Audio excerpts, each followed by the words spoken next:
Guys, ganito ang paraan kung paano magtanim ng malunggay. Galing po to sa binhi. Ito. At ito naman, nakikita nyo itong puno na to, isa itong guava. Na ito po ay Marcot style na pinalaki natin hanggang ito ay namuhay. At ganito na po siya kalaki. Ito naman yung pinanglalaok natin sa rosemary. Yung pinaghalo natin sa ulam para bumango. Yan, meron pa dito. Malaki dito. Dito pa yung papaya. Itong red lady na papaya, yung dwarf. Yung kulay red na ngayon na bunga. Kahit nakapat yan, pwedeng magbunga. Ito naman yung limon. Ay pungkan pala.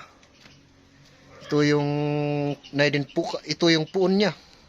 Yun, yung kahoy na yun. Oh, daming sari-saring tanim. Mas maganda pag may sariling tanim para ito pa, kalamansi at saka limon. Dun. Madami pang bunga dun. Saglit. Tingnan natin para makita natin yung bunga. Ito yung kalamansi bunga niya. Ang sisipag talaga ng nito. Tingnan pa natin dito. Ito pala yung kiat-kiat na tanim. Ito.